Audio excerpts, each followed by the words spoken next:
So ayan mga kadrama-rama lang ko pong inaabangan nyo po no, yung next na mangyayari dito sa Prinsesa ng City Gelda. Sobrang nakaka-taste na nga po no, tsaka nakaka-excite na nga din po talaga yung pinapakita ni Director.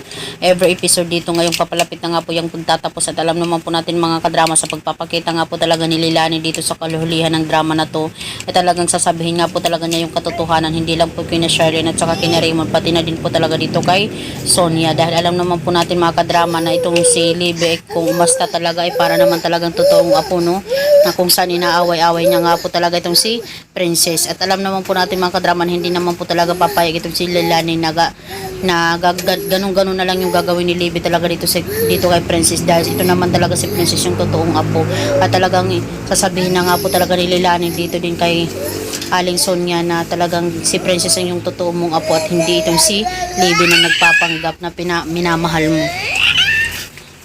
Kaya dahil diyan po talaga itong mga kadrama, wala na po talagang magagawa pa talaga itong si Libby, kundi tanggapin na lang po talaga yung katotohanan na talagang kailangan talagang pagbayaran nila yung kanilang mga kasalanan, kasama nga po talaga itong si Mami Divina niya, diba? Itong si Divina kasi balik talaga yan sa kulungan, sigurado ako. Itong si Libby, possible patawarin pa talaga siya ni Charlene at kanila Raymond, magmakaawa siya na hindi siya makulong, kahit alam naman po natin mga kadrama na may kasalanan siya. Hoping nga po no, pero deserve naman talaga nila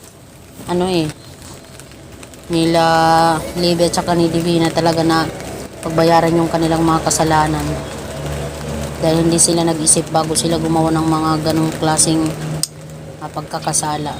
So mga kadrama, alam ko pong inaabangan nyo din po no, yung next na mangyayari dito. Ngayong malapit na nga po talaga yung pagtatapos, sana nga po talaga hindi na paikot-ikutin tayo ni Director, matapos na po talaga to. Yung mga kadrama, maraming salamat lagi sa palagi niyong panonood. Maraming salamat sa palagi niyong pag-support ng aking channel. Thank you so much for watching. Bye. Abangan na lang po natin mga kadrama yung next na mangyayari. Salamat again. Thank you so much for watching. Bye. Bye bye. Abangan.